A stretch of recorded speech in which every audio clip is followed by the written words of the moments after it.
Olá, tudo bem? Eu sou a Gislaine Espanholo e este é mais um episódio do seu Podnext. Meu convidado de hoje carrega no sangue a política. Ele é filho do saudoso ex-prefeito Welson Gasparini, está no seu quarto mandato como vereador de Ribeirão Preto e é do partido União Brasil. Bem-vindo, Maurício Gasparini. Muito obrigado, estou honrado aqui de estar com vocês. Vamos conversar bastante, falar um pouquinho daquilo que eu mais gosto, que é política. Que bom, a honra é toda nossa de tê-lo aqui, viu, Maurício? Bom, gente, obrigado Agora, pelo convite. que bom. Não dá pra gente começar esse bate-papo sem começar falando um pouquinho do seu pai, né? Que foi, É meu assim... cartão de visita, né? Exato, e todo mundo conhece, não tem como. Ele foi vereador, foi prefeito por 4 vezes em Ribeirão Preto, foi deputado federal por 3 mandatos, não, deputado estadual, né, por 3 mandatos, e deputado federal deputado também. federal. Quer dizer, deixou um legado aí, né, na política. Um legado que eu costumo dizer que, graças a Deus, é um legado inabalável. O legado que meu pai deixa, não só para nós, filhos, né? É para uma geração de políticos que está vindo aí e que tem a chance de falar, não, tem sim em quem se mirar, né? Não só o Gasparini, mas vários outros políticos que a gente já viu desenvolver a arte da política de forma honesta, de forma vocacional. O meu pai foi uma pessoa que entendeu a arte da política como aquela arte da melhor forma de se doar ao próximo.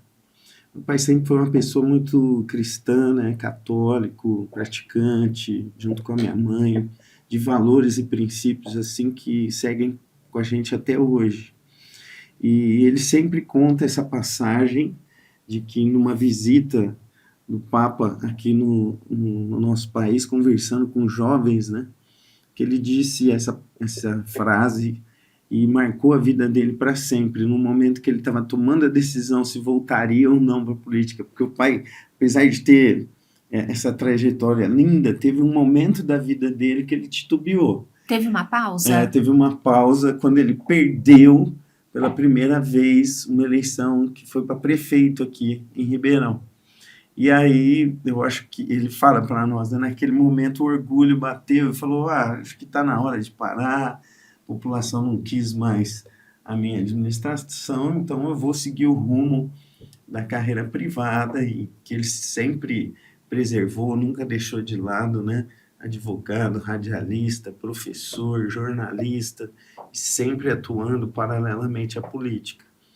Mas num momento crucial da vida deles de tomada de decisão, ele viu o Papa falando isso, e mais, na época ele participava de um movimento religioso que existe até hoje, é muito forte, que é o Encontro de Casais com Cristo. Sim, sim. E nesse encontro teve uma palestra sobre os dons que Deus dá para cada um de nós, né? E o palestrante disse uma frase também que foi decisiva na vida dele. Ele falou, Deus te dá dons, mas não se esqueça que quando a gente chegar lá em cima, ele vai perguntar o que você fez com os dons que eu te dei, né? Nós vamos prestar contas para ele. E aí foi quando ele realmente viu que ele tinha esse dom da política, ele tinha o dom da liderança, tinha essa vocação de fazer da política a arte de servir ao próximo. Ele falou, não, vou voltar. Brigou com toda a família, porque eu acho que ninguém queria na época, principalmente minha mãe, né? Ele estava super bem no escritório de advocacia, representando, acho que 14 usinas aqui da região, bem financeiramente, sem preocupações, né? Extra casa. Mas aí veio essa decisão e ele voltou para a política e foi o prefeito na época que eu acho que até hoje ninguém bateu, mais votado da história de Ribeirão Preto. Ele teve, se eu não me engano, acho que 70%, né, Olha, foi uma coisa histórica. Foi Uma coisa histórica. E começou muito jovem, e né, com 28 anos. Não tinha internet para ajudar, não tinha nada disso. Sabe que agora, quando meu pai faleceu, minha mãe veio com uma caixinha assim, e ela me deu de presente, olha, isso aqui é para você sempre lembrar do esforço do seu pai. Era a unha do dedão do pé dele que ele perdeu nessa campanha de tanto andar. A unha do dedo? E ela guardou. Você se emociona? Muito. Porque uma doação, né? Não pelo cargo. Ele não precisava desse cargo. Ele não precisava. Ele não precisava ter seguido esse rumo. Mas era a vida dele. E foi o que ele desempenhou até o fim, né? Até os 84 anos de idade, quando fisicamente já não conseguia mais. E aí parou. E a gente sente, os filhos mesmo, puxa vida, logo que ele deixou a política, parece que a vida dele meio que perdeu o sentido, né? A gente tentava de todas as formas, com os netos, colocar para cima, mas sempre a gente sentia que estava faltando alguma coisa ali, porque o que ele amava mesmo era a política. E quem teve a chance de conviver com ele, de fazer política com ele, ou até de ser impactado pela vida pública de Welson Gasparini, e isso eu estou falando de milhares de pessoas, né? Não tem uma vez que eu saio nas ruas de Ribeirão, da região, em muitas cidades afastadas até pelo Brasil, que não tem pessoas que vêm falar do meu pai. É impressionante, é impressionante. Só depois da morte dele é que realmente eu fui entender a magnitude que ele teve na vida de muita gente. Até porque e através da política. Ele era aquele político que eu acredito muito que realmente tem que ser, que sempre estava nas ruas, conversava com a população, né, atendia todo mundo, nunca foi aquele político de gabinete inacessível. Um sorriso nos lábios, né? Que era a marca registrada dele. Sim. Mas essa era a característica dele, tá na rua. E sempre com a porta do gabinete aberta, né? Eu te confesso que até hoje eu me sinto mal, porque na Câmara Municipal de Ribeirão Preto tem uma plaquinha, entre sem bater, né? Eu não consigo entrar numa porta sem bater, não consigo, porque por mim nem porta teria, né, o gabinete. Tem que ser portas abertas, não precisa fechar a porta. E meu pai ficou conhecido como um prefeito que fazia audiência pública com a população. Abria as portas da prefeitura, tinha fila de gente, enquanto ele não atendia a última pessoa lá, sem marcar, sem horário. Enquanto não atendia, eram audiências públicas com a população. Tanto que quando o senador Cajuru, nosso grande amigo, quando teve uma passagem rápida aqui pela televisão local de Ribeirão Preto, ele ficou sabendo dessa história e chegou e falou: prefeito, quero te fazer um desafio então. Vamos fazer na TV isso comigo. Você topa fazer uma audiência pública na TV, ao vivo, onde a gente não vai ter crivo, não vai ter peneira, a pessoa vai entrar e vai falar o que quiser e o senhor vai responder. Ele falou: perfeitamente. E entrou para a história os programas que o Cajuru e meu pai fizeram aqui. Nossa, dava gente assim, nós como filho ficávamos nervosos, morrendo de medo, né? Tinha hora que a gente viu o cara, já sabia quem que era, falando: nossa, esse cara vai falar, vai acabar com meu pai, não sei o quê. Mas, nossa, ele tirava de letra, sempre com muito carinho, com transparência, com humildade. Essa acho que era a principal virtude dele, a humildade. Humildade, né? Era uma característica muito forte, perceptível dele. Né? E com Deus no coração, aí você não precisa temer nada. E foram programas históricos aqui. Eu tenho esse legado, confesso que não é fácil carregar essa marca, porque as pessoas... É igual você ser cantor e filho do Zezé de Camargo, filho do Roberto Carlos. Se você quiser cantar, a primeira coisa que vão fazer é te comparar com o teu pai, a carreira que você está tendo com a carreira do teu pai. E isso é muito presente na minha vida, né? A comparação. E para mim, meu pai é incomparável. Para mim, meu pai é meu ídolo. Nunca que eu vou... Eu só tenho como espelho, né? Como modelagem. Mas dentro da minha consciência, nossa, é aquela coisa de filho, eu não vou conseguir nunca ser um terço do que meu pai representou na minha vida, né? Mas eu procuro seguir na retidão, com os mesmos valores, os mesmos princípios, e tentando tratar as pessoas da forma com que ele tratava. Eu tenho amigos dele que continuam com a gente até hoje, nos dando força, conselhos, né?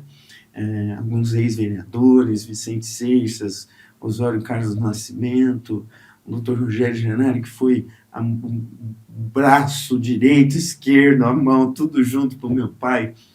E numa reunião que a gente estava fazendo, que eles são meus conselheiros, eu me lembro, como se fosse hoje, falei, gente, o que eu faço naquela hora que vem uma coisa que eu não sei o que decidir? Porque tem coisas políticas que tem que decidir na hora. Não dá tempo de você ligar, perguntar para alguém o que eu faço.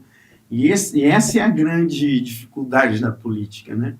Um prefeito, muitas vezes, e hoje, como a insegurança jurídica é muito forte no nosso país, as pessoas não querem mais ser político, não querem mais ser prefeito. Muita responsabilidade. Porque se você tomar uma decisão, mesmo que você esteja fazendo com honestidade, com transparência, se dedicando ao seu labor ali diário, e essa decisão amanhã é entendida como uma decisão errada, acaba com a sua vida. Acaba com a sua vida. Então, muita gente não quer. Então, na hora eu falei, olha, e se eu tiver que fazer isso? Não precisa ligar para ninguém, só pensa assim, o que meu pai faria? O que meu pai faria? E você carrega isso com você até hoje? Então, de uns anos para cá, eu tenho feito isso, né? Toda vez que eu estou num embate, ou tenho que tomar uma decisão, ou tenho que ter uma audiência pública mais conturbada, né? Eu sempre falo, meu Deus, o que meu pai faria, como que ele se comportaria, qual o rumo que ele tomaria, e eu tento seguir dentro desses valores, desses princípios aí, tem dado certo. Que legal. Agora, Maurício, seu pai começou na vida pública com 28 anos de idade, quer dizer, você e seu irmão Marcelo acompanharam, né, todo esse tempo que ele viveu na vida pública, mas antes até de você se tornar vereador, eu acredito, você também foi para a área artística junto com seu irmão, né, a dupla sertaneja Maurício e Marcelo, né, que fez muito sucesso, nossa inclusive. Profissão, músicos, carregamos carteira da OMB até hoje, na Ordem dos Músicos do Brasil, com muito orgulho. Essa profissão foi o que me deu tudo na vida, né? Minha casa própria, todo o meu patrimônio, foi como eu criei meus filhos, né? Graças a Deus, meu pai e minha mãe deram condições também de a gente ter tudo de melhor, né? Os estudos, e a gente conseguiu evoluir. Mas eu e Marcelo já formados, eu trabalhava no departamento jurídico de uma grande indústria da Biatlante, indústria médico-odontológica, e o Marcelo também, já no departamento jurídico da Usina da Pedra. E veio o convite do Clube da Viola para nós participarmos de um primeiro CD deles, em um convite inesperado, que nasceu de uma canja que a gente deu numa noite lá na FEAPAM, no show dos queridíssimos Fred e Pedrito. Até então era um hobby para vocês, a música?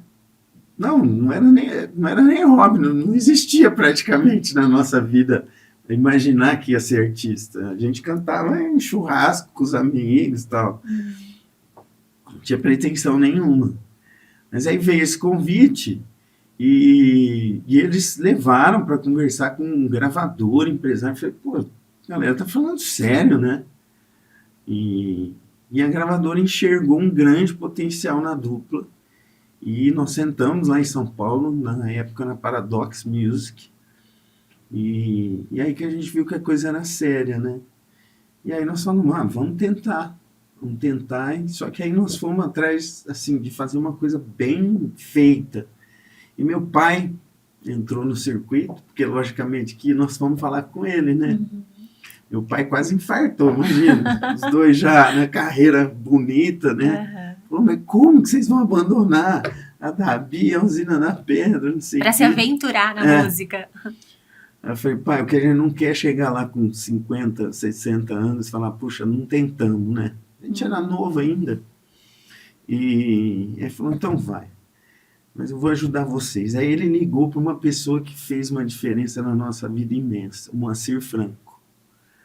Eles tinham sido companheiros de rádio aqui durante anos, né? Falou, Moacir, dá para você dar um pulinho aqui em Ribeirão, né? meus filhos querem entrar na vida artística, mas eu quero ver o que você acha. E aí, eu lembro como se fosse hoje. A gente recebeu ele em casa, passamos a tarde lá cantando, fizemos churrasco, né? Foi uma festa, imagina, o Moacir Franco dentro de casa, Maravilhoso. eu e o Marcelo cantando com ele, e fizemos carneiro, leitoa, nossa, foi uma festa. E na época eu e o Marcelo tinha um diferencial. Nós pesávamos quase 180 quilos os Eu dois, me lembro os dois disso. gêmeos. Né? Então era uma figura assim inusitada no sertanejo. Sim. E na hora, quando tudo acabou, eu lembro como se fosse hoje, o Moacir Franco estava indo embora, na porta de casa, assim, meu pai, e aí, Moacir, o que você acha dos meninos? Pode falar, mas pode ser sincero. Aí o Moacir, já meio que rindo, falou assim, Gasparini, olha, vou te falar de coração. Pode investir nos meninos que eles vão estourar, esses meninos vão explodir. Eu só não sei se é pela música ou de tanto comer, porque eu nunca vi dois caras comer tanto na minha vida. Mas aí o Moacir foi o nosso padrinho e nos deu de presente as 2 primeiras músicas que a gente gravou e que foi uma explosão. A primeira delas, Os Sentimentos Afenados, num CD do Clube da Viola. Na época foi uma das músicas mais executadas do interior do estado de São Paulo. E depois foi a carreira que o Clube da Viola todo mundo conhece, 25 anos de carreira, né? Agora, esse ano, o Clube da Viola completaria 35 anos. E nós fizemos o DVD dos 25 anos, mas foi durante a pandemia. Então nós recolhemos esse projeto. E talvez agora, vamos ver, a gente está conversando aí, talvez a gente vá se reunir para fazer uma edição comemorativa, porque tem um público muito fiel que nos acompanha até hoje, onde a gente vai cantar. É muito legal saber que tem um fã-clube aí espalhado por todo o Brasil, que tem uma saudade, né, do Clube da Viola.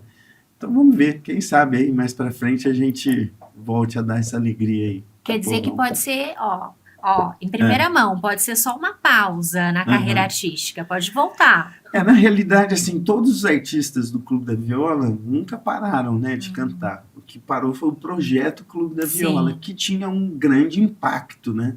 Porque o impacto na época foi tão grande, você tinha 2 projetos que corriam paralelos. O do Amigos, que era a elite da música sertaneja, Chitãozinho Chororó, Zezé, né? E Leandro Leonardo, e tinha o Clube da Viola, que representava todos os artistas que estavam na música sertaneja de todas as gravadoras. E eu acho que não teve um canto do Brasil que o Clube da Viola não foi, não teve uma rádio do Brasil que não tocou o Clube da Viola. Foram 7 discos seguidos, né? Foi uma carreira explosiva. Na época não tinha uma cidade que você ia que não tinha um carro com aquele CD, com aquele colante amarelo, Clube da Viola no para-choque. Era uma febre, né? Tanto que ele virou grife de roupa, virou tudo, né? Então foi uma carreira muito bonita mesmo, né? Mas que infelizmente o Clube da Viola aí sim teve uma pausa por problemas internas, jurídicas, né? Que graças a Deus agora já estão sanadas, né? Todos entraram em acordo e a marca pode voltar agora com muita força. Mas o João Pedro Cristiano nunca parou de cantar, o Fred Pedrito nunca pararam de cantar, o Guilherme Gustavo, o Robbie Roger, são artistas que estão aí até hoje. Especificamente a dupla Maurício e Marcelo é que se recolheu um pouco mais, né? Devido à minha carreira política, e também aos probleminhas de saúde que meu irmão teve e que a gente teve que recolher a estrada um pouco. Mas eu e o Mar nunca paramos de cantar. Se toca o telefone e chama para algum show e a gente tem condições de ir, a gente vai, porque é o que a gente ama, é o que a gente adora fazer.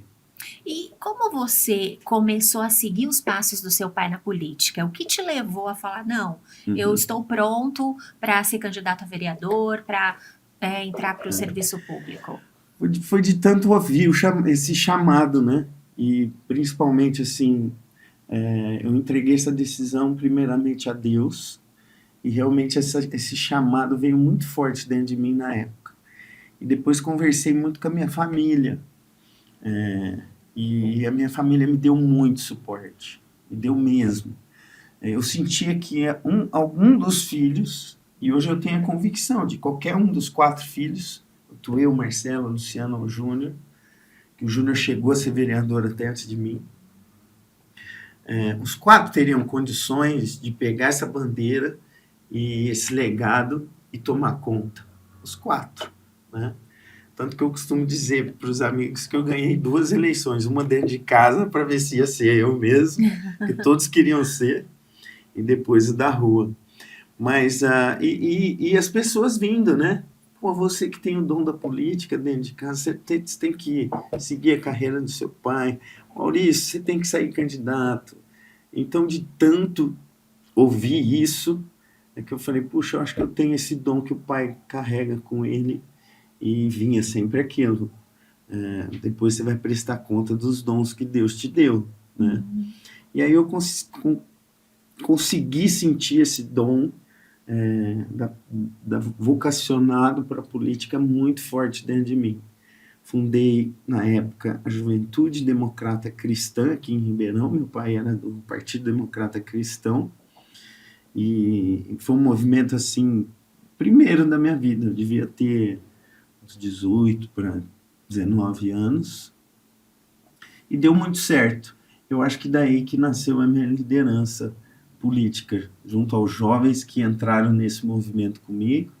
Depois foi para a juventude do PSDB, fomos para o PSDB, meu pai prefeito, deputado, eu sempre seguindo, olhando, falei, aí vou, não vou, até que quando eu vi a minha vida redondinha, né, os 2 filhos já formados, encaminhados, eu com tudo que eu precisava, materialmente falando, constituído também, devido à carreira artística. E eu vi que a minha carreira artística ia dar essa brecada, né? Eu falei, acho que está na hora de investir nessa carreira política em prol de uma Ribeirão Preto que nos deu tudo, né? Então eu queria devolver tudo que Ribeirão Preto tinha dado para a história política do meu pai, mas também para a história da carreira artística da dupla Maurício e Marcelo. A gente tinha essa dívida aqui com Ribeirão Preto, porque na área artística tem uma frase que os artistas falam muito, né? Que santo de casa não faz milagre. É verdade. E eu e Marcelo não podemos falar isso de Ribeirão. Não podemos, porque Ribeirão Preto abraçou o Clube da Viola e daqui, de Ribeirão, o Clube da Viola foi para todo o Brasil. Aqui nas terças nejas que lotavam, né? E aí não cabia mais na terça neja de Ribeirão, a gente teve que fazer a quarta neja em Franca, não cabia mais, a gente teve que fazer a sexta neja em Sertãozinho, e virou um movimento que tomou conta do Brasil inteiro. Então eu queria devolver isso, e a melhor forma é a arte da política, a melhor forma de ajudar ao próximo. Eu cresci com isso dentro de mim.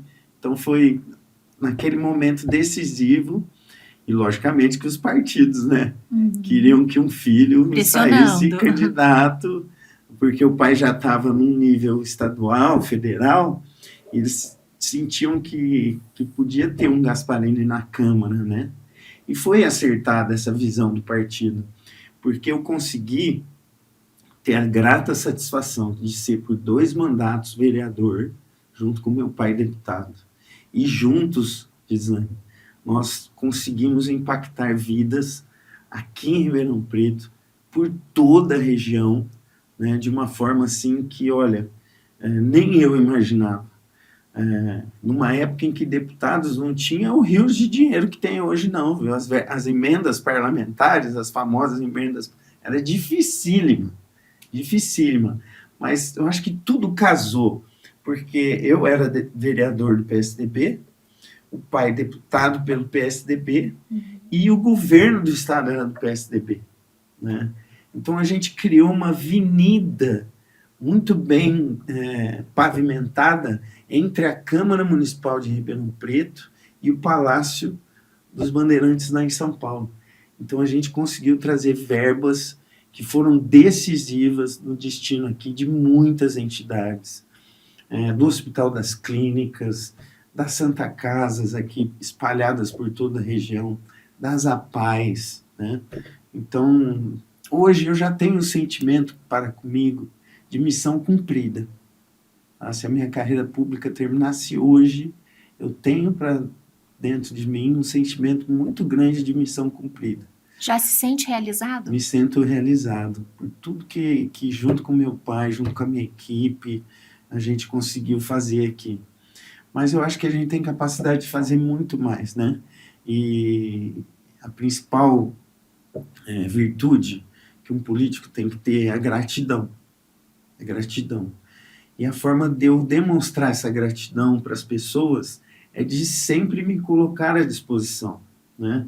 A pior coisa que tem na decisão de um político é saber se você vai sair para a reeleição ou não. E dá medo do veredito popular. E tem muita gente que não sai candidato porque acha que vai perder e acha que não vai conseguir receber essa mensagem das urnas. Mas eu aprendi com meu pai que a principal função no final do mandato é você ter a humildade, né, de colocar o seu nome ali e saber receber a mensagem das urnas. Tá bom, continua, tal, agora a gente quer outro. Essa é a beleza da democracia. Eu que defendo tanto a democracia, na hora que ela mais pulsa, que é a hora do voto, aí eu não vou querer participar, só porque eu estou com medo de perder. Não, eu vou colocar o meu nome. Se um dia a população achar que existe alguém melhor do que eu vou ser o primeiro a falar, vota nela. Se tiver alguém melhor que eu, se você acha que tem um candidato melhor que eu, vota nele. Porque eu quero o melhor para Ribeirão Preto, eu quero o melhor para o Brasil, né? Então eu sempre tive esse sentimento de colocar o meu nome e o veredito é do povo. Logicamente que a gente não agrada 100%, né? Nem Jesus Cristo. Mas enquanto eu for eleito, eu vou cumprir até o último dia do meu mandato. E se Deus me der forças, né, físicas para enfrentar uma nova campanha, eu não estou em busca de cargos, isso eu posso garantir. Mas eu estou em busca de uma democracia cada vez mais praticante. Eu acho que eu sei que eu estou ali fazendo bem. Eu sei que eu tenho um propósito, estudei para isso, tenho capacidade, né? E eu não sei, tem hora que eu falo assim, poxa, se eu jogar a toalha, se eu não for candidato, eu vou estar dando chance para alguém que talvez possa fazer um mau mandato lá na frente, tenha más intenções, né? Então, eu tenho com a minha família e principalmente com a população de Ribeirão Preto, da região, que me confiaram tanto voto de confiança, né? Eu não consegui realizar o sonho de ser deputado, que era um sonho que eu tinha, mas tive uma votação que demonstrou para mim a importância também que a gente impactou vidas juntos, eu e meu pai. Foram 40 mil votos, né? Num primeiro momento você fica meio abalado com a derrota, mas depois eu parei para pensar, não cabe no estádio de futebol aqui de Ribeirão Preto, tanta gente, né? Muita gente. Então, a gente tem essa responsabilidade, são pessoas que depositam essa confiança na política que você pratica. E é isso que eu quero manter vivo, né? Maurício. E amanhã, se eu puder passar o bastão para uma pessoa que eu considere, olha, vai que você tem toda a capacidade de fazer melhor que eu, pode ter certeza que eu vou ser o primeiro a fazer isso. Agora, Maurício, você citou essa questão da candidatura a deputado, né? E uma situação que nós ouvimos muito, inclusive nas últimas eleições do ano passado, foi o fato de você ser ou não candidato a prefeito de Ribeirão. Inclusive, seu nome foi muito citado, né? Diziam por aí de que você seria o único nome para brigar, entre aspas, com Ricardo Silva, já que tinha toda essa trajetória do seu pai, né, e de todos os seus mandatos como um bom vereador. Você nunca teve vontade de ser prefeito de Ribeirão Preto? Tenho sim. Essa é uma vontade muito pulsante dentro de mim. Mas o momento não foi oportuno, né? talvez se meu pai não tivesse falecido um pouquinho antes das eleições, eu teria condições emocionais e físicas para enfrentar uma campanha de prefeito.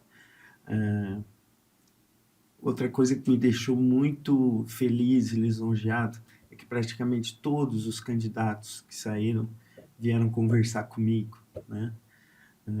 Alguns deles me chamaram até para ser o candidato a vice junto, caso eu não fosse candidato a prefeito. Então, realmente, eu senti que tinha esse legado Gasparini ainda muito pulsante na cidade e que se eu tomasse a decisão realmente de ser candidato a prefeito, não que eu iria ganhar a eleição, mas que eu poderia fazer uma campanha de igual para igual e, logicamente, o veredito seria da população. O ganhar e perder na política, para mim, não existe. O ganhar e perder tem vários fatores que influenciam nisso, entendeu? O mais importante é você entrar na política e sair da mesma forma que você entrou. Essa é a minha meta. Entrar na política e sair da mesma forma com que eu entrei, né? Eu perderia uma eleição se realmente as pessoas, eu saísse na rua e todo mundo virasse o rosto para mim.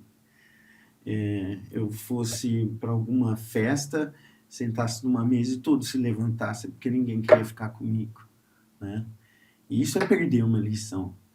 Agora, enquanto eu puder estar andando de cabeça erguida pelas ruas aqui de Ribeirão, honrando o nome da minha família, principalmente, não tendo vergonha dos meus atos e honrando a população, eu só vou sair ganhando. Não tem como perder, né? Agora, a urna, eu falo, a gente tem que respeitar a surpresinha ali da urna, né? Por que eu não saí candidato a prefeito? Foi devido à morte do meu pai. Minha mãe ainda estava muito abalada e eu tinha que tomar essa decisão. Não dá para você ser candidato a prefeito faltando 3 meses, 4 meses. Meu pai morreu em março, a eleição era em outubro. Então, ou eu tomava decisão em abril, no máximo maio, senão eu não teria tempo de viabilizar toda a estrutura que uma campanha precisa ter de apoio político, financeiro e partidário, né? E eu entendi que eu não teria condições de fazer essa via crucis aí no estado que a minha mãe estava. Ela estava precisando demais da gente, né? Então, e foi um pedido dela também. O meu filho, ela chegou a pedir para que eu saísse da política. Nossa, que forte, né? Ela falou, olha, eu acho que agora com a morte do seu pai, chegou agora a hora da gente encerrar o ciclo, a gente já entregou tudo que podia, né? Melhor você agora ver seu lado profissional, voltar a cantar com seu irmão, que é o que vocês amam.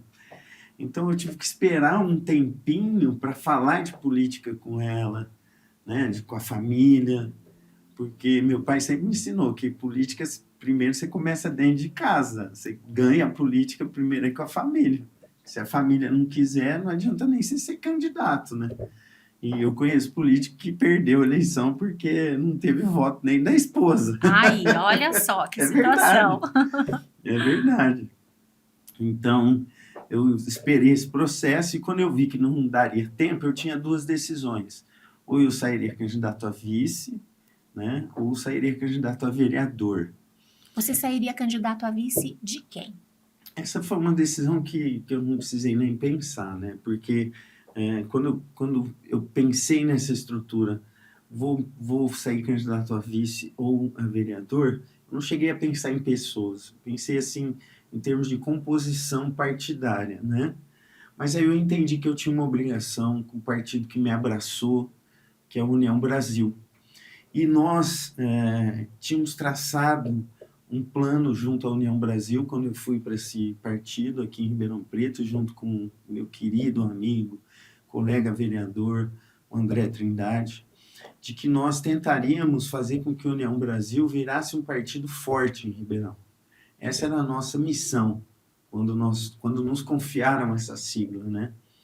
E tive tudo que precisei nesse partido, né? Fui fui muito bem recebido, eles me abraçaram de uma forma que eu não fui abraçado em partido algum da minha história pública.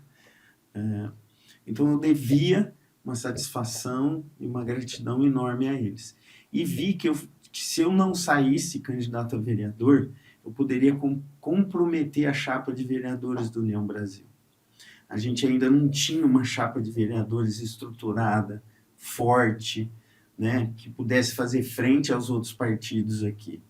Você tinha um partido do prefeito, PSDB, você tinha um partido do Baleia, o MDB, você tinha um partido do Ricardo Silva, você tem partidos já muito estruturados que tinham condição de fazer 5, 4 vereadores. E o União Brasil ainda não tinha isso. E eu pensei, puxa, se eu não saio vereador, eu posso estar condenando a União Brasil a fazer um só, ou nenhum até, naquele momento ali, né? E qual não foi a minha surpresa? Que quando eu decidi sair candidato a vereador, então, veio uma coisa tão forte da união do partido, que pessoas começaram a nos procurar, né? Que a gente já tinha dado como praticamente perdidas, e vieram sair candidatos com a gente a vereador. E a chapa de vereadores ficou tão forte que a gente parou para ver, puxa vida, peraí, tem alguma coisa acontecendo aqui. E o nosso presidente do partido, André Trindade, se viu na obrigação de dar um protagonismo maior ainda para o partido na cidade. E numa conversa bem franca entre eu, ele e o nosso tesoureiro do partido, o vereador Fabiano Guimarães, ele decidiu ser candidato a prefeito. Para mim foi, eu falei, caramba, e ele poderia ser o nosso vereador eleito, né? Tinha tudo para isso. Eu falei, André, pensa bem, acho que a gente está dando um passo maior do que, não, o que eu quero é um partido forte. Então, a nossa vida é propósito, né?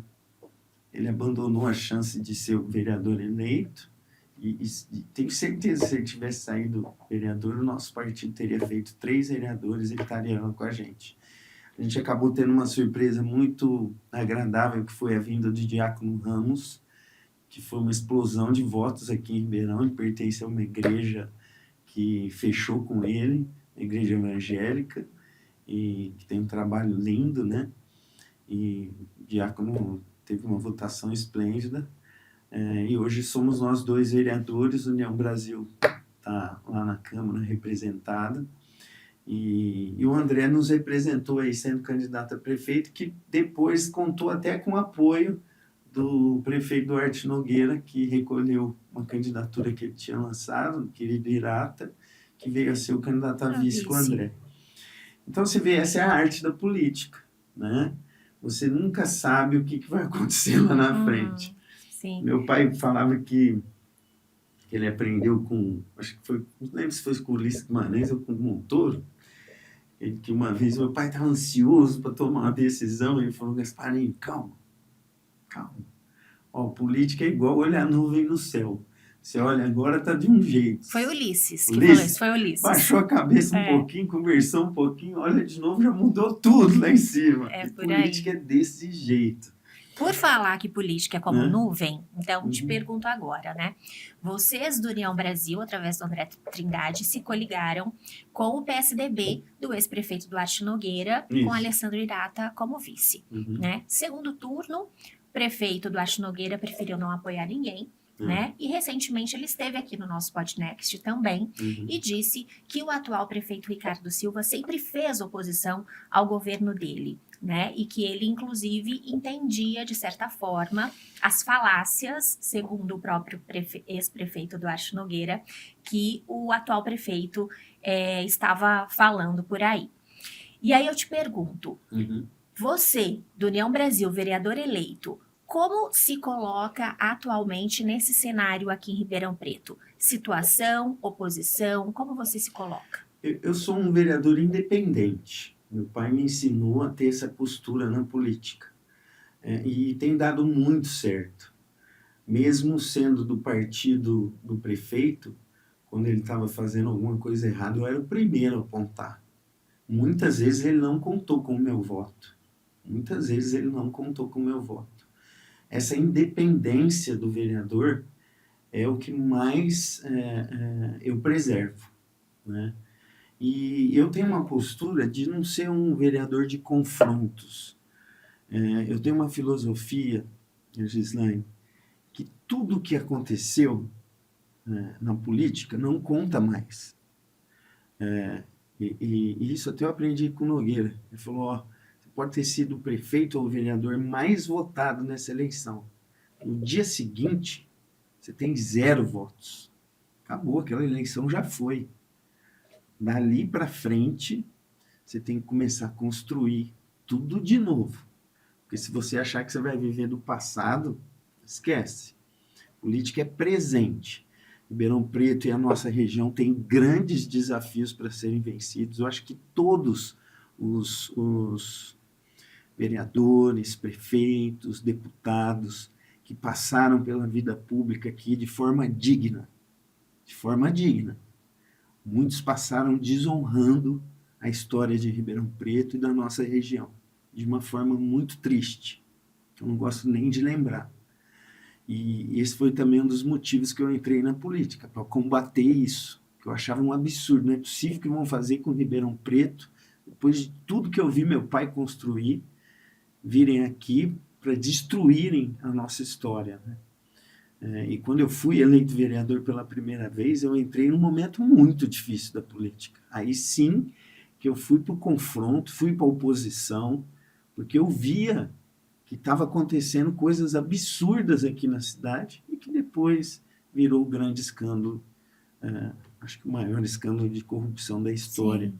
No interior do estado de São Paulo, que manchou a vida dos ribeirão-pretanos durante aquele instante, né? Que a gente aparecia todos os dias no Jornal Nacional, no Fantástico, de forma ruim, quando na realidade eu cresci vendo uma Ribeirão Preto com o Elson Gasparini, que era uma cidade de vanguarda, quando a gente aparecia nos telejornais nacionais como exemplo para o Brasil. Ribeirão Preto foi uma cidade que era exemplo em todos os setores. E muita gente nem imagina isso, mas como eu vivi, eu sei. Bandeiras que são levantadas até hoje, Ribeirão Preto podia ter o orgulho de falar que foi a primeira cidade a ter no Brasil. Talvez você não saiba, Ribeirão Preto foi a primeira cidade a ter conjunto habitacional. Foi Ribeirão Preto. Meu pai prefeito, primeiro mandato, presidente dos Estados Unidos, mandou uma delegação aqui ver esse projeto. Falou, o que esse prefeito está dando casa em Ribeirão Preto, né? E depois meu pai foi para os Estados Unidos a convite do Kennedy. Tem essa foto lá em casa, tudo. Ribeirão Preto foi a primeira cidade a se falar em meio ambiente. Tanto que meu pai ficou conhecido como prefeito nas praças. Sim. Quando ninguém se falava em meio ambiente. Ribeirão Preto foi a primeira cidade a tratar a água com flúor. Quando ninguém se falava isso. Ribeirão Preto foi a primeira cidade a ter fibra ótica espalhadas pela cidade. Quando ninguém falava isso. O centro de inteligência da Nestlé veio para Ribeirão Preto por causa disso. A Nestlé comanda os recursos humanos hoje da América Latina, daqui de Ribeirão Preto. Porque Ribeirão Preto tinha estrutura para isso, né? Ribeirão Preto foi a primeira cidade a ter escola em período integral, quando ninguém se falava nisso. Então era essa Ribeirão Preto que eu queria ver de volta. A Ribeirão Preto que era exemplo para o Brasil. E de repente a gente começou a ser exemplo de corrupção, de desmando, né?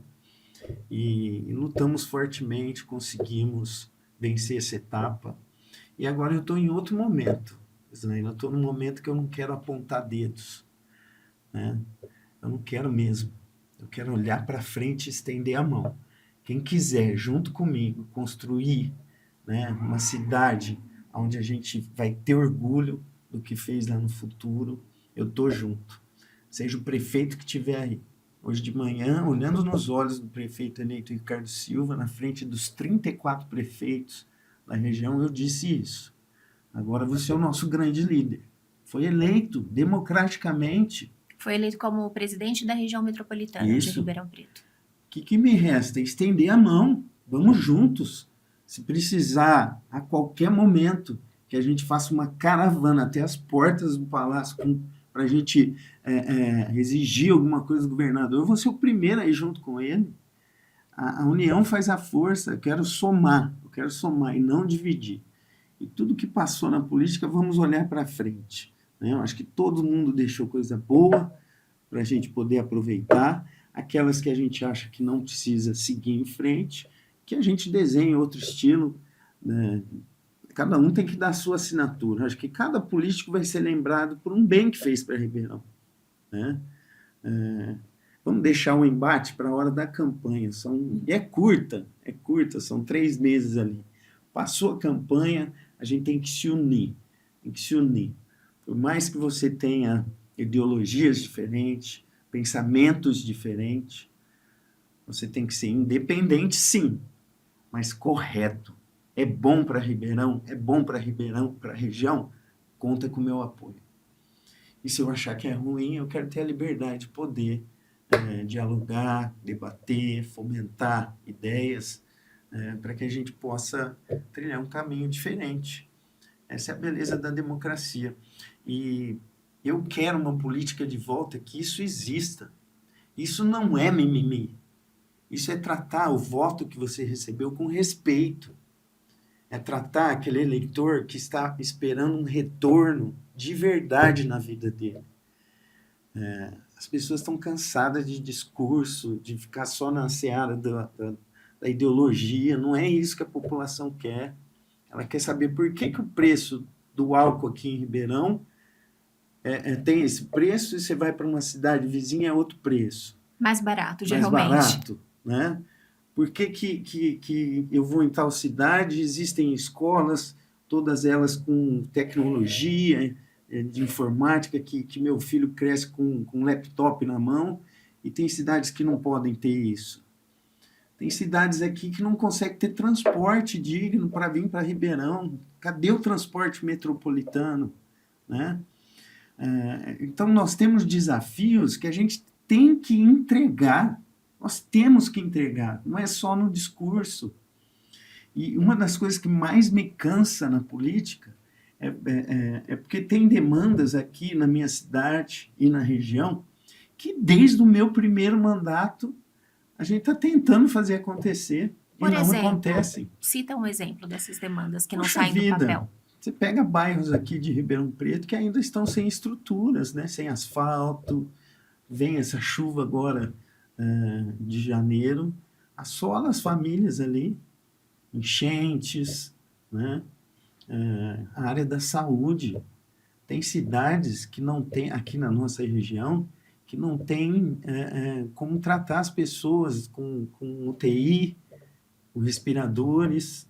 E você conhece bem, né, Maurício, essa região metropolitana, porque você, inclusive, é presidente do parlamento da região metropolitana.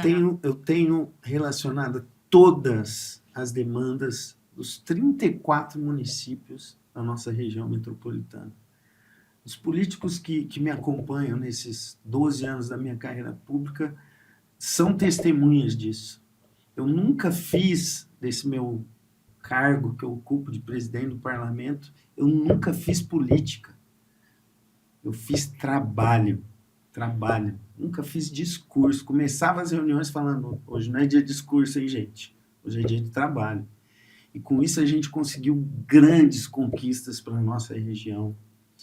Teve cidades que não via tantos equipamentos, tanto dinheiro como viram, depois que começou a existir o parlamento regional metropolitano. Mas existem demandas que estão represadas há muito tempo. O transporte público é um deles. E aí eu não estou falando do transporte público municipal de Ribeirão Preto. Hoje, nós temos que agradecer, porque o que pulsa Ribeirão é a nossa região. São as quase 20 mil pessoas de Serrana que vêm aqui trabalhar todos os dias. E muitas delas, sabe como que a gente recebe?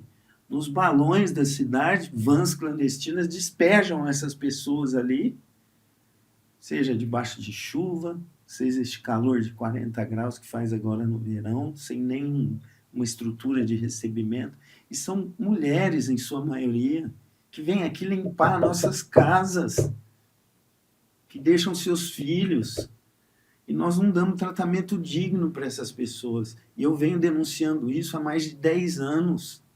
Não é possível, nós estamos numa das regiões mais ricas do nosso país. Cadê o nosso transporte público metropolitano? Eu entrei com um projeto de lei onde a gente faria estações rodoviárias metropolitanas em pontos estratégicos da cidade de Ribeirão Preto. Uma única taxa, ônibus girando, Pradópolis, Dumont, Sertãozinho, Serrana, Serra Azul, Cajuru, Caça dos Coqueiros, pegando essas pessoas, pagando uma tarifa só, e esses pontos metropolitanos espalhados por nossa região. Isso vai fomentar o turismo. Imagina, se num domingo você puder pegar um ônibus aqui que vai fazer uma rota turística. Esse projeto foi aprovado? Olha, está no papel. Eu estou sentindo um momento diferente do governo do estado, com o governador Tarcísio. Nesta semana nós tivemos anunciado aqui em Ribeirão Preto a instalação de um escritório técnico da região metropolitana. O que aconteceu? A nossa região metropolitana foi decretada há mais de 10 anos. Meu pai, ainda deputado federal, estadual, junto com o Léo Oliveira e com o Rafael Silva, os 3 deputados fizeram uma frente na Assembleia e conseguiram aprovar em tempo recorde a região metropolitana de Ribeirão Preto. Nesse instante, nós criamos o parlamento, porque existe o conselho, que é formado pelos 34 prefeitos, e existe o parlamento regional metropolitano, que é formado pelas 34 câmaras municipais, poder executivo e legislativo. E no conselho, o presidente do parlamento regional, mais os 34 prefeitos, fazem todo o planejamento estratégico, tema por tema, educação, saúde, transporte, segurança, habitação, da região metropolitana. E há 10 anos que a gente vem fazendo esse trabalho, né, aqui na nossa região, incessantemente. Foram vários encontros aqui promovidos, tanto pelo parlamento quanto pelo conselho. Mas o que a gente precisa na prática?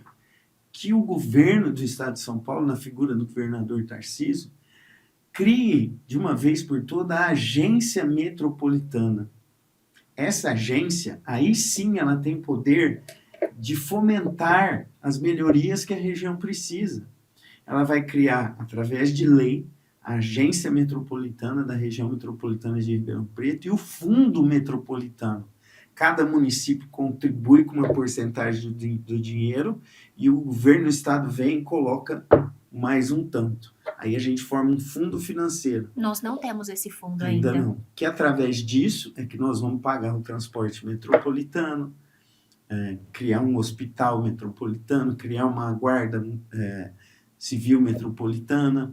Hoje nós temos a Guarda Civil Metropolitana de Ribeirão Preto porque nós mudamos o nome, porque é uma força que a gente já imagina ajudando toda a região.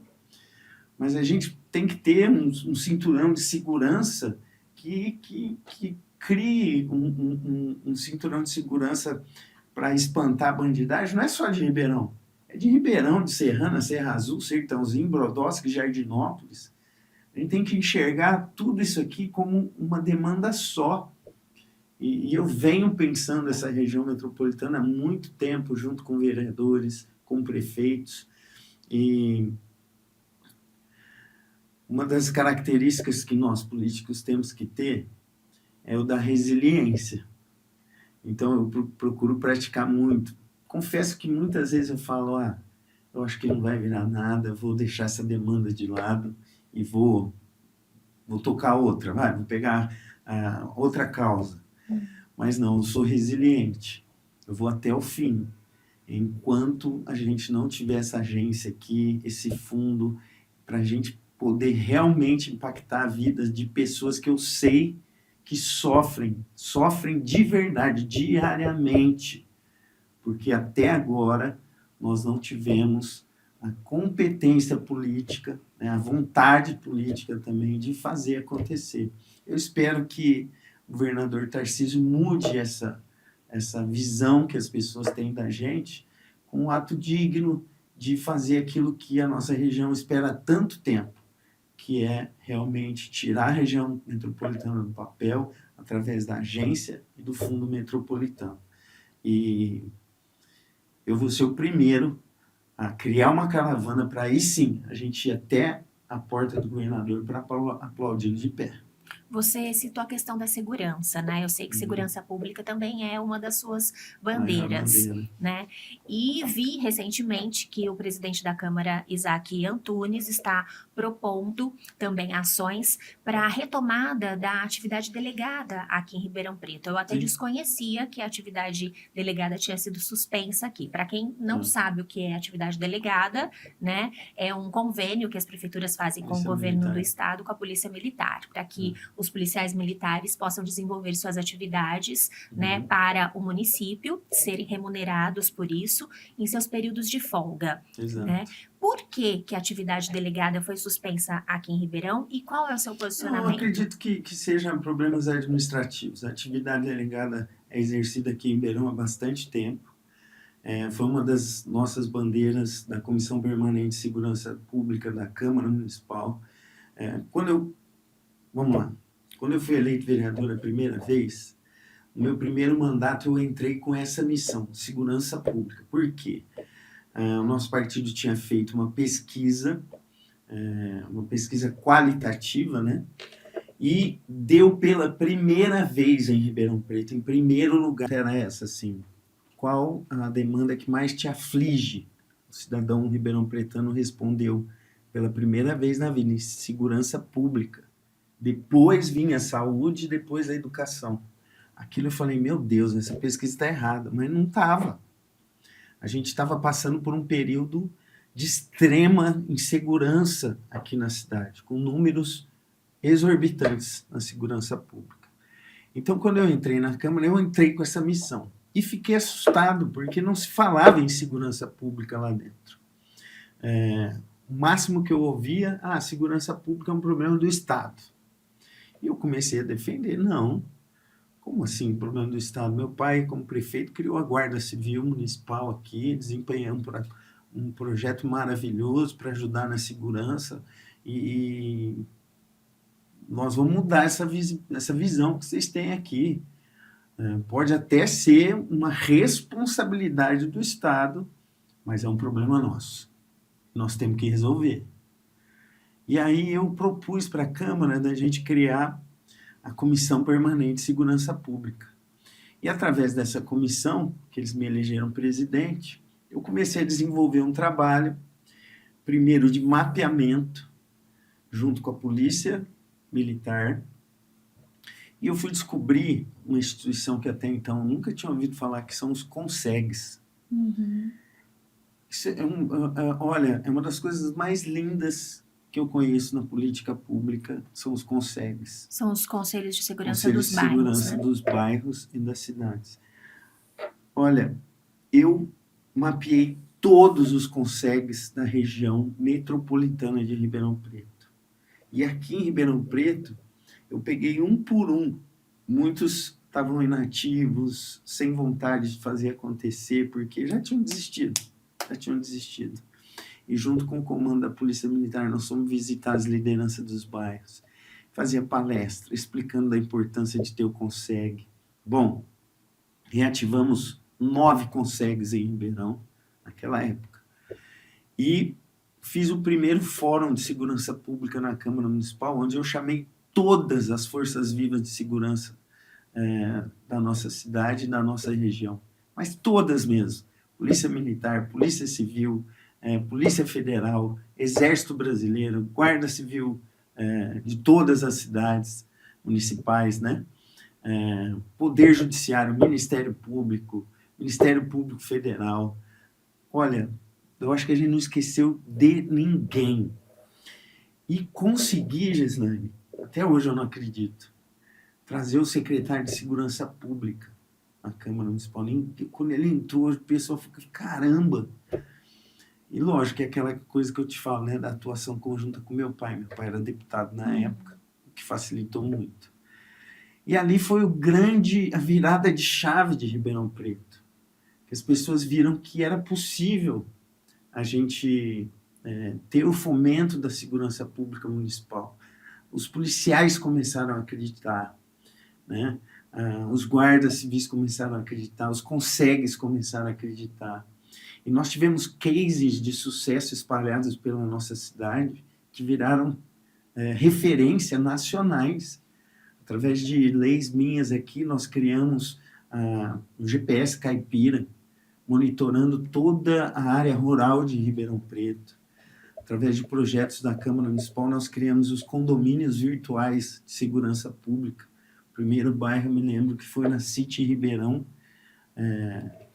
monitoramento por câmeras de segurança e placas avisando. Você está entrando num bairro que está monitorado, e vinha ali o número da polícia, tudo. Isso fazia um impacto em que nós praticamente quase zeramos a criminalidade nesse bairro em pouco tempo. E viraram cases de sucesso que foram se espalhando pelo interior do estado de São Paulo e virando referências nacionais.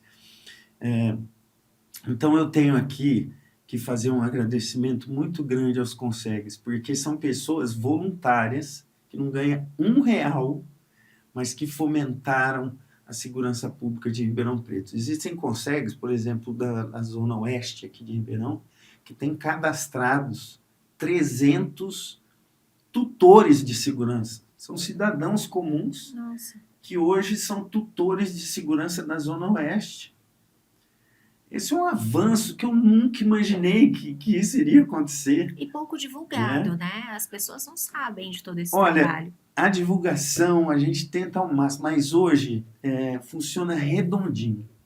Eu acho que quem nos bairros quer participar já deve ter ouvido falar assim, porque nos bairros, aí envolvi... eu, quando virei um líder político, eu lembrei que eu tinha... Antes da liderança política, eu tinha líderes que eu falei, eles podem ajudar a gente. Eu fui procurar os líderes religiosos da cidade. Eu fui procurar os líderes da educação, nossos professores. Qual que é a pessoa que você primeiro mais admira da tua vida? Não é o professor? O professor, com certeza. Depois, se você frequenta uma igreja, seja a religião que for, não é o padre, o pastor, ou a pessoa que prega ali toda semana e não vira o seu líder? Eu falei, vamos pegar esses líderes e ajudar a fazer acontecer. Então a gente fazia reunião de consegue dentro de igreja, reunião de consegue dentro de escola. Isso fez com que a comunidade que realmente quer participar se envolvesse, né? E hoje existem bairros onde os consegues são mais fortes do que as associações de bairro. Que está aí outra coisa que eu preciso colocar no meu radar nesse meu mandato, que é voltar a dar vez e voz às associações de bairros de Ribeirão Preto. Existe uma federação, existe um cadastro, mas não existe aquilo que elas mais precisam, que é a estrutura. Eu tive a oportunidade, eu sou rotariano, faço parte de uma instituição que se chama Rotary, uma instituição centenária, mundial e humanitária. Então a gente tem acesso a projetos diversos, né? Na área da educação, da saúde, do saneamento básico. E uma vez eu participei de um concurso e graças a Deus consegui pegar em primeiro lugar, era uma vaga só. E fui fazer um intercâmbio no estado do Arizona, nos Estados Unidos, representando o Rotary, aqui do nosso distrito. Passei um mês lá e eu já fui como vereador eleito de Ribeirão, então eles me receberam lá como autoridade. E acabei aproveitando esse intercâmbio que eu fiz para ver coisas novas, né? E foi quando eu vi a distância que aqui a gente tem da comunidade.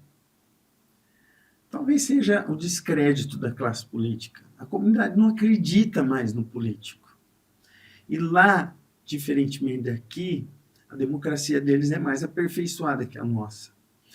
Lá eles têm a figura do mayor, que é o prefeito, tem a figura dos city councils, que são os vereadores, e tem a figura mais importante da cidade, que é aquilo que aqui no Brasil a gente chama de gerente de cidade, manager, que é contratado, e é caro, viu, pelo Conselho Municipal da cidade, formado pelos vereadores, pelo prefeito e pela Câmara do Comércio.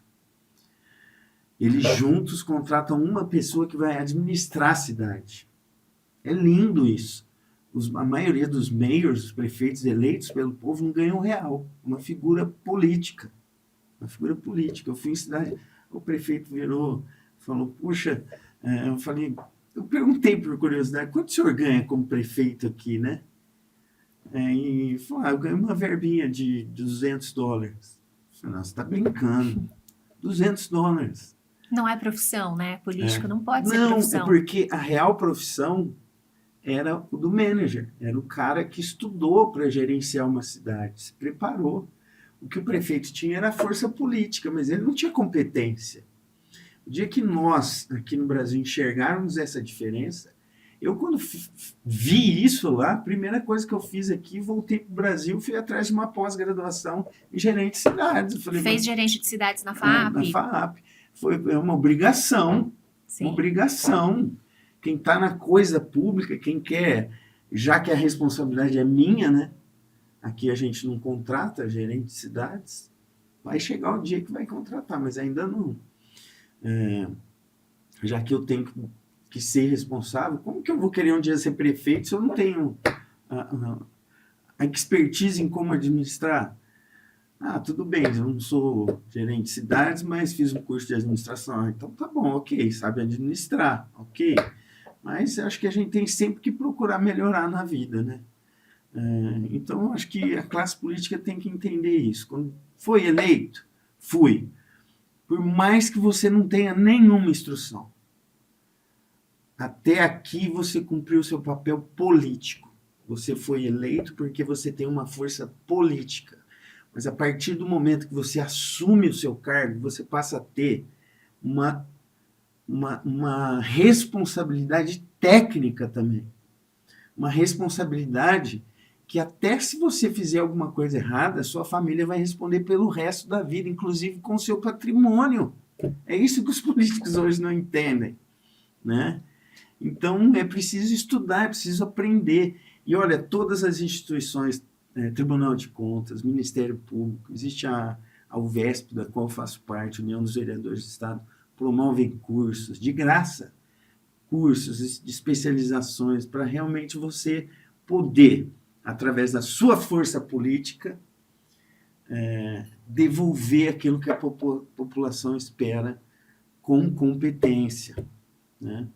Por que a população brasileira hoje não está satisfeita com a classe política? Porque nós não temos políticos competentes para entregar o que ela espera. Não sabe nem como fazer acontecer, não sabe por onde começar, né? Graças a Deus a gente vive no estado de São Paulo. É uma ilha no Brasil. O estado de São Paulo é diferenciado. Aqui nós temos condições de ter acesso a informações e tudo mais. Mas pensa, eu já visitei cidades não muito distantes daqui que não tem estrutura, uma Câmara Municipal, a estrutura é zero. É zero. Cheguei lá, são 9 vereadores e uma secretária. Mas que jeito que você vai servir? Como consegue? Como? Aí contrata pessoas extra poder público, né, para dar consultoria. E muitas vezes com dinheiro do bolso do vereador ali, né, porque não sabe o que fazer. Então, a gente está muito longe de uma democracia aperfeiçoada. A gente tem que enxergar as ferramentas que a gente tem agora na mão. Eu também, na minha atuação pública, defendi demais a criação da Secretaria da Inovação, Tecnologia e Desenvolvimento Econômico de Ribeirão. Eu entreguei essa minuta nas mãos do prefeito, depois de fazer várias audiências com um ecossistema que envolveu Associação Comercial e Industrial, Sincovarp, FAESP, Senar, Sebrae, Fiesp, todas as instituições que têm expertise nisso. E trouxe hubs de outras cidades, envolvi todas as startups de Ribeirão. no fomento do debate de como que Ribeirão poderia entrar no cenário e, quem sabe, no futuro pensar em ser um Vale do Silício, porque nós tivemos aqui, e eu vi com meus próprios olhos, startups que foram criadas na cidade de Ribeirão e depois foram vendidas por uma fortuna, porque os donos dessas startups não viam um terreno fértil para crescer aqui na nossa cidade. E aí vinha um grupo econômico de fora, via o potencial dessa startup, comprava e levava para outra cidade. Ribeirão Preto perdeu divisa, perdeu talento, porque nessa hora a empresa já leva todos os talentos dessa empresa para fora, né? Então, como a gente reter os grandes talentos que a gente tem aqui? E a gente se perdeu um pouco no tempo, porque meu pai, lá no terceiro mandato dele como prefeito, já tinha essa visão. Ele criou aqui em Ribeirão Preto, quando ninguém se falava, um polo tecnológico, que fica lá no Supera Park, hoje, lá na USP. Olha quanto tempo atrás que a gente tem o polo tecnológico de Ribeirão Preto. E hoje a gente ainda está se falando em criar secretarias de inovação, tecnologia. Olha a importância que teve o nosso Parque Supera, Parque Tecnológico de Ribeirão, na pandemia. Foi daqui que primeiro saiu os primeiros testes do Covid, está lembrada disso? Sim, Foi sim. daqui. Foi daqui. Foi daqui, gente. A gente tem talentos aqui absurdos. Basta o poder público dar o terreno fértil para essas pessoas crescerem. Eu até me misturo, minha cabeça agora está bombando aqui. Eu tô adorando esse podcast. A minha função aqui pode ser descartada, São porque tantas ideias. Muita coisa, né, Maurício? São tantas ideias represadas aqui dentro de mim que a gente vem tentando fazer, vem tentando. Mas eu quero ter... Talvez eu precise buscar de novo aquela motivação do menino que foi eleito lá atrás e que achou que ia mudar o mundo, né? Para criar a resiliência que a gente precisa ter para saber que água mole em pedra dura tanto bate até que fura. Você escreve? Nós vamos... O quê? Porque ideias, você fala? Tanta coisa que você tudo, me fala. Né? Inclusive música. Então, não música. Mas assim, são tantas ideias, são tantas histórias, inclusive que você se lembra da época do seu pai, né? São tantos ensinamentos, aprendizados, que isso daria um best-seller, com toda certeza. Para te falar a verdade, eu comecei a escrever um livro, né? E é um sonho que eu tenho, eu ainda vou lançar esse livro. E sonho também em fazer um registro da passagem do meu pai por aqui. O título eu já até tenho, as pessoas mais antigas sabem o porquê. Eu quero contar a história do menino do estilingue. O meu pai entrou na política e ficou conhecido como menino do estilingue. Quando ele se propôs a entrar na política, ele tinha 18 anos de idade. Com 18 ele foi eleito vereador. Muita gente não lembra disso. E depois que ele fez, acho que 1 ou 2 mandatos de vereador, é que saiu candidato a prefeito, já estava no rádio, né? Na época que ele saiu, sem chance alguma. O candidato do outro lado era Paulo Gomes Romeu, um dos nomes mais respeitados de Ribeirão, uma pessoa assim que todos nós admiramos, né? Mas tinha um grupo de jovens que falavam, não, vai. E meu pai conseguiu um partido ali pequeno que aceitou, e ele saiu com a força do rádio, né? Ele era o repórter da época. E naquela época tinha comício. Sim. Então era assim, um dia fazia um candidato e no dia seguinte outro candidato fazia no mesmo lugar, né, para responder o que o cara tinha falado no dia anterior. E num dos comícios da turma contrária, eles falaram, você vê, agora vem esse menino aí, não tem nem idade para pensar em ser prefeito, devia estar brincando de estilingue aí pelas ruas de Ribeirão, quer vir querer ser prefeito. E pegou. Vê se cresce, rapaz, vai estudar antes, aquele tipo de provocação. E disse que no dia seguinte meu pai foi no mesmo lugar do comício e falou, olha, ontem eles estiveram aqui falando que eu tenho idade para brincar de estilingue, não sei o que, tal. Eu falei, eu vou fazer o seguinte, a partir de hoje eu vou ser o menino do estilingue aqui, mas eu vou usar meu estilingue para derrubar muito urubu malandro que vive aqui nessa cidade, não sei o quê. Diz que virou uma febre. Nos dias seguintes, as pessoas traziam estilingues assim e davam na mão do meu pai em cima do caminhão. Estilingue. Aí fizeram a marcha do estilingue. Tem guardado até hoje. Sérgio Rocha fez a marcha do estilingue. Tem a foto do meu pai assim. Virou a imagem a vassourinha da campanha do Jânio Quadros. E o meu pai ganhou aquela eleição assim, sem nunca imaginar que ia ganhar. E, historicamente, ele ficou o menino do estilingue que fez a disrupção política de Ribeirão Preto, né? Então, eu não queria fazer uma obra que falasse assim, o Elson Gasparini, não. Eu quero contar desde lá do começo, a história do menino do estilingue. E vale, né? Vale muito. Demais. Quando terminar... Vamos ver, a hora que eu tiver um tempo aí para me dedicar nisso. Não, vai ter, com toda certeza. Vou me dedicar. Aliás, é um sonho não só meu, mas de todos os irmãos, né? A gente chegou já a fazer uma reunião. E tenho muito mais. Queria criar um Instituto Gasparini, onde a gente pudesse fomentar as lideranças políticas futuras da nossa cidade e da nossa região. O grande problema hoje é que nós não temos novos líderes. Não tem. Vai chegar a próxima eleição daqui 2 anos, nós vamos ter que votar nas mesmas pessoas. É muito difícil a renovação política, porque o sistema foi criado para proteger quem já está no cargo, né? Totalmente. É desigual. Hoje que eu estou no cargo há 4 anos, eu enxergo que é desigual aquela pessoa que quer ser candidata a vereadora e não tem estrutura, não tem nada. Então, realmente hoje você querer ser candidato e ser eleito é uma missão muito árdua, que você tem que ter vários fatores que colaboram, inclusive o universo, porque, olha, é dificílimo. Que bom, Maurício. Eu agradeço muito a sua presença aqui. Nosso bate-papo foi muito gostoso. A hora passou aqui, eu nem vi, né? Já faz mais de 1 hora que nós estamos aqui conversando. Uma conversa muito gostosa, muito produtiva, né? Muitas histórias boas que eu não conhecia sobre o seu pai, sobre você, né? Que eu estou tendo a honra de conhecer hoje. E as pessoas que nos acompanham também.